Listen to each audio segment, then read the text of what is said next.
Nous avons également la tarification basée sur la concurrence. Ici, il s'agira d'aller repérer les tarifs de votre concurrence.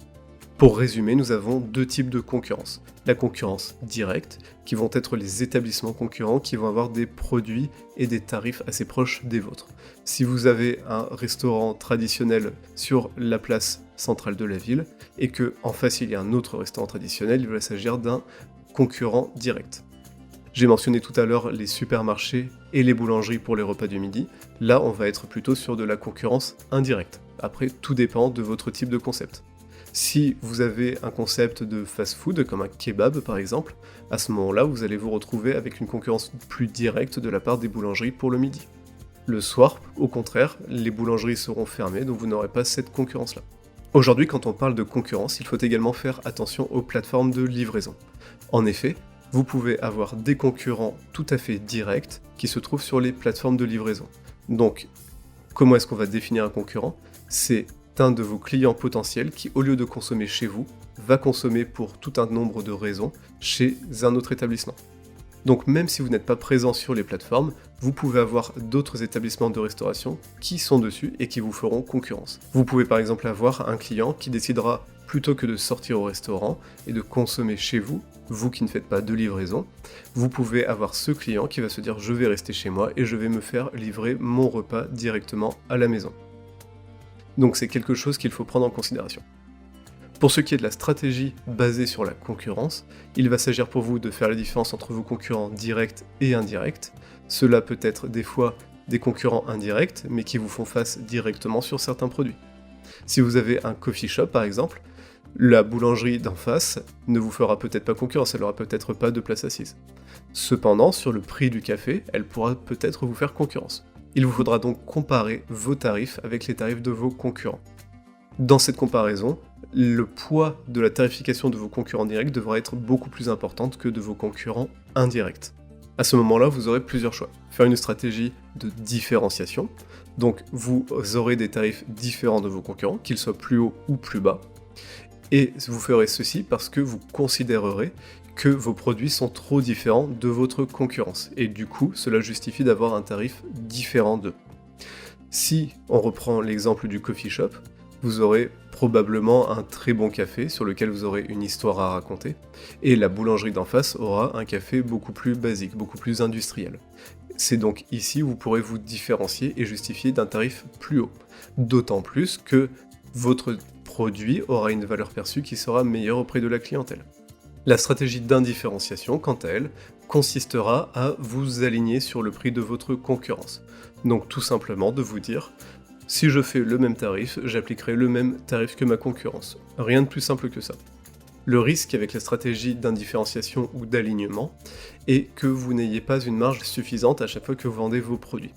En effet, si vous décidez de systématiquement vous aligner avec votre concurrence, même si ça peut être une bonne idée, peut-être que vous aurez une meilleure qualité perçue par la clientèle par rapport à vos concurrents, et à ce moment-là, vos clients viendront plutôt chez vous.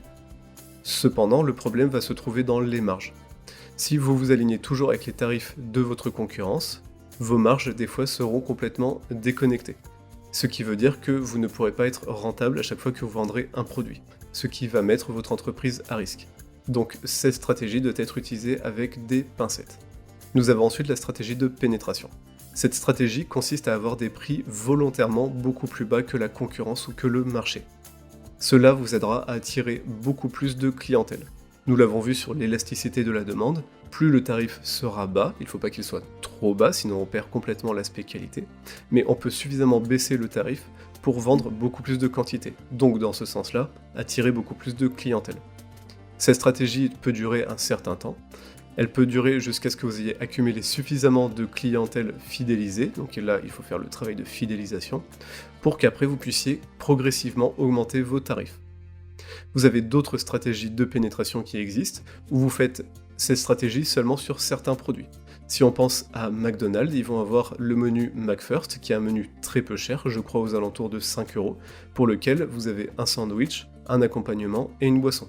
Il s'agit ici d'une stratégie de pénétration, puisque comme ça, les clients peuvent essayer les sandwichs, ils peuvent se fidéliser dans un endroit, et revenir plus tard pour d'autres instants de consommation, et à ce moment-là, acheter des menus à prix normaux.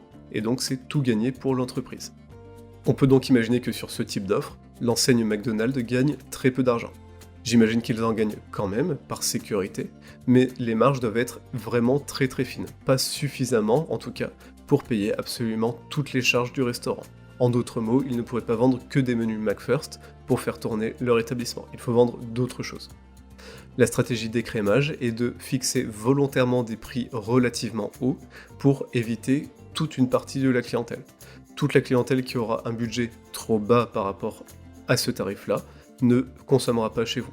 On peut utiliser ce type de tarification si on veut avoir une offre un petit peu privée ou exclusive. C'est ce qui va beaucoup se passer dans les restaurants gastronomiques ou les endroits de luxe. Les marges sont des fois très hautes, mais c'est vraiment pour éviter de vendre trop de ces produits-là. Donc on peut trouver ça à l'échelle d'un établissement entier, mais vous pouvez aussi vous dire, tiens, dans ma cave, je vais garder 3 bouteilles de champagne de très grand cru, pour lequel je vais mettre un très grand prix, et vous saurez que vous n'en vendrez que très rarement. Cependant, quand vous en vendrez une bouteille, vous ferez une très grosse marge. À ce moment-là, vous utiliserez un produit avec une grande durée de vie, qui prend peu de place, que vous ne souhaitez pas forcément toujours avoir, et dès que vous le vendrez à quelqu'un qui veut se faire vraiment plaisir, vous ferez une très grande marge. Vous pouvez faire ça par exemple sur des produits qui sont vraiment très loin de votre gamme, qui sont vraiment beaucoup plus au-dessus que le niveau de gamme où vous vous trouvez. Il ne s'agit pas de faire ça sur les bouteilles de champagne dans les gammes sur lesquelles se trouvent vos clients, mais vraiment sur des produits très particuliers. On peut avoir ça sur des bouteilles de vin, ou sur des plats très spéciaux. Des plats comme les très grandes assiettes à partager. Vous pouvez aussi faire ça quand vous avez envie de faire une très belle offre à la clientèle, de faire une très belle assiette, un très beau plat, mais que celui-ci prend énormément de temps à dresser. Vous ne souhaitez forcément pas en vendre énormément. Si vous ne souhaitez pas en vendre énormément, vous fixez un prix relativement haut, donc comme pour l'élasticité de la demande.